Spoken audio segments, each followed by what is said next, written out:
মৃত্যুর পর পীর বা ওলিরা কোনো কাজে আসবে কিনা?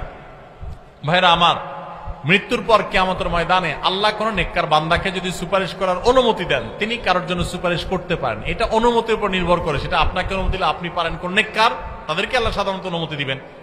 এছাড়া কোন পীরের মুরিদ হলে ওই পীর তার মুরিদদের সবাইকে জাহাজ ভর্তি করে নিয়ে মাফ করে দিবেন, এরকম কোন কথা কোরআন হাদিসে কোথাও। ভাই, পীর সাহেব তো নিজেই দৌড়ের উপরে থাকবে। পীর সাহেব নিজে কিসের উপর থাকবে?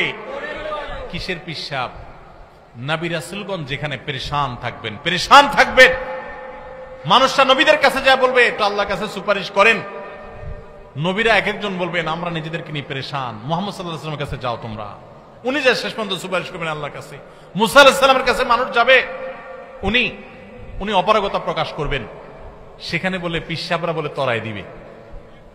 ভাইরা আমার, আল্লাহ তাআলা এই নির্বুদ্ধিতা থেকে আমাদের মুসলমানদেরকে বেঁচে থাকার তৌফিক দান করুন।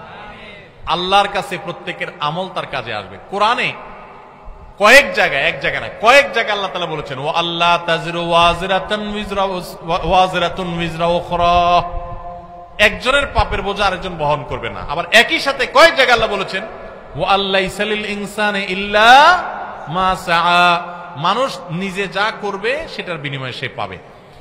পিশাব করে দিবে আর আমার হয়ে যাবে, এরকম কোন সিস্টেম ইসলামে। মানি ট্রান্সফার সিস্টেম মোবাইলে থাকতে পারে, পিশাব আমল করে আমার অ্যাকাউন্টে ট্রান্সফার করে দিবে সিস্টেম। আরে পিশাব তো পিশাব। আল্লাহ বলেছেন কিয়ামতের দিন ইয়াউমা ইয়াফিরুল মারউ মিন আখিহি ওয়া উম্মিহি ওয়া আবি ওয়া সাহাবাতিহি ওয়া বানি, সেদিন মানুষ মাকে দেখে পালাবে, বাপকে দেখে পালাবে, ভাই বোনকে দেখে পালাবে, স্বামী স্ত্রী একে অন্যকে দেখে পালাবে, সবাই নিজের ইয়ানফসি করবে। সেখানে বলে পিশাব রক্ষা করবে। রক্ষা করার কোন ক্ষমতা থাকবে? নিজের আমল, আল্লাহর কাছে রোনাজারি, তওবা, ইস্তেগফার, চোখের পানি, গুনাহমুক্ত জীবন গড়া, এটা ইনশাআল্লাহ আমাদের নাজাতের পথ সুগম করে দিবে। আল্লাহ আমাদের সবাইকে তৌফিক দান করুন।